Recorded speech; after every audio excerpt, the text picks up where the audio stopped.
పెద్దలందరికీ పేరు పేరున హృదయపూర్వక నమస్కారాలు. ఈరోజు రైతుల విషయం మీద మాలలందరూ ఇలా కూర్చోవడం చాలా సంతోషంగా విషయం. అయితే మాలలు ఎప్పుడు కూర్చుంటారంటే ఒక పెద్ద విపత్తు జరిగినప్పుడు మాత్రమే కూర్చుంటారని అనిపిస్తుంది.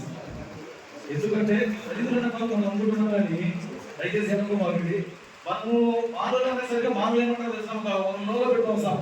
ఎస్సీ ఎస్టీ బీసీ మైనారిటీ ఐక్యవేది కానీ ఎవరు పెట్టడం మనం మాత్రం పెడతాం. దయచేసి ఏమనుకో మాకు మనం ఆగస్టు 21వ తారీఖు పోయిన సంవత్సరం బంద్ చేశాం. ఆగస్టు 25వ తారీఖు విజయవాడ నగరంలో రాష్ట్రం మీటింగ్ పెట్టాం.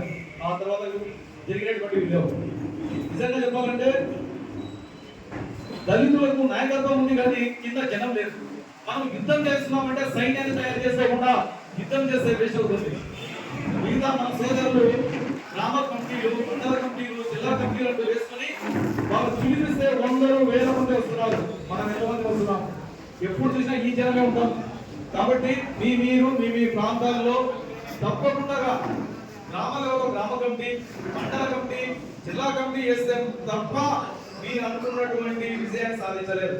బహునాయకత్వం ఉంటుంది, అందరూ చదువుతున్నారు, అందరూ నాయకులే, కానీ కింద శిశరిగా ఎవరు మన కదా. కాబట్టి మీరు కైగలు అంటున్నారు, రాయలసీమ గురించి పూర్తిగా మర్చిపోయినారు.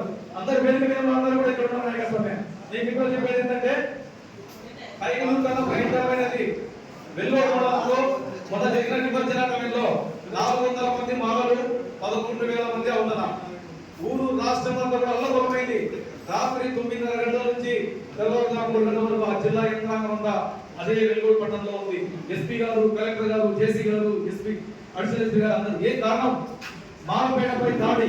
400 మంది సింహాల నిలబడి 11,000 మందిని ఆపారు. అక్కడ ఏమి జరగకుండా కాపాడినటువంటి ఘనత రాయలసీమలో నుండి మాలన్నారు.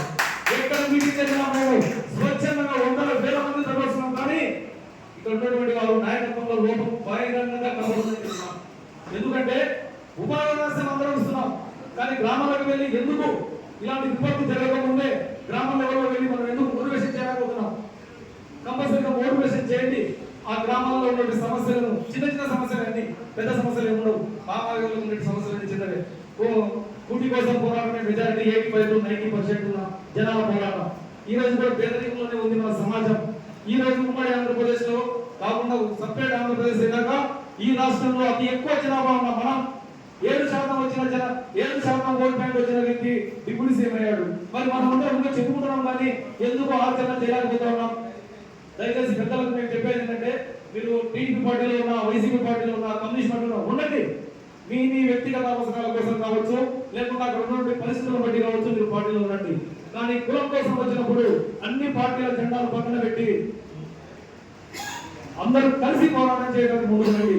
ఎందుకంటే అన్యాయం చేసే వాళ్ళు కాదు మన జాతి వాళ్ళు, న్యాయం కోసం నిలబడే వాళ్ళే మన వాళ్ళు. కాబట్టి ఆ న్యాయం కోసము మనమందరం కంకణం కట్టుకోవాలని కోరుతున్నాం. ఈ ముఖ్యంగా చెప్పేది ఏంటంటే, అందరూ ఏవో జరుగుతున్నప్పుడు వర్గీకరణ చేసేస్తారు కదా, దాని ద్వారా దెబ్బ కూడా పడింది.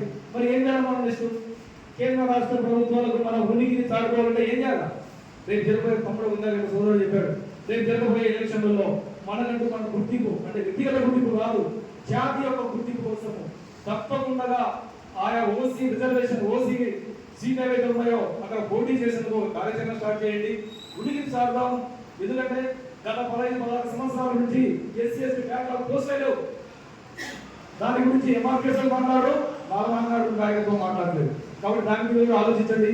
ఏదైతే నెల్లూరు కోసం, ఏలూరు కోసం కార్యాచరణ ఇచ్చాడో దాన్ని మాటల్లో కాకుండా చేతుల్లో పెద్దయిన 1985వ సంవత్సరంలోనే 3 లక్షల మంది జనాభా వస్తే ఈ రోజు మనకు ఎంతమంది అటెండ్ కావాలి ఆ ప్రాంతానికి? దానికి ఏ రకంగా పోవాలి అనే దాన్ని కూడా యాక్షన్ ప్లాన్ తయారు చేయండి. ఒక పీపీసీ కూర్చోడం కాదు, ప్రతి గ్రామం నుంచి కదిలేటట్టుగా వాళ్ళకి ఏమేమి కావాలి, ఏ అవసరాలు ఉన్నాయి, వచ్చిన వాళ్ళని మళ్ళీ, ఎందుకంటే అక్కడ ఎవరైతే ఆయా జిల్లాల్లో మెయింటైన్ చేస్తున్నారో వాళ్ళని పెట్టే జనం వచ్చేది. కాబట్టి వచ్చే వాళ్ళకి ఏమేమి కావాలి, వాళ్ళని ఏ రకంగా మనం మోటివేషన్ చేయాలన్న దాన్ని కూడా పక్కా ప్లాన్ చేసుకుంది. ఎందుకంటే ఇలాంటి రోజు టైం దాన్ని వాళ్ళు చేశారు, అయిపోయింది అనేటట్టు కాకుండా వాళ్ళు చేశారు. ఆ రోజు ఢిల్లీలో సార్, ఆ రోజు హైదరాబాద్ ఇలా చేశారు. ఆ ఉద్యమమే రాష్ట్రాన్ని మార్చింది. అలాంటి పోరాటం ఇంకొకసారి మన మీద దాడి జరగాలంటే ఆ పెత్తనదారు వాళ్ళు ఆలోచించే విధంగా ఏదైతే అంబేద్కర్ గారు చెప్పినటువంటి న్యాయబద్ధమైనటువంటి పోరాటాన్ని మనం చేయాలని ఆశిస్తూ ఈ చక్కని అవకాశం ఇచ్చినందుకు అందరికీ హృదయపూర్వక నమస్కారాలు. Thank you. జై భీమ్.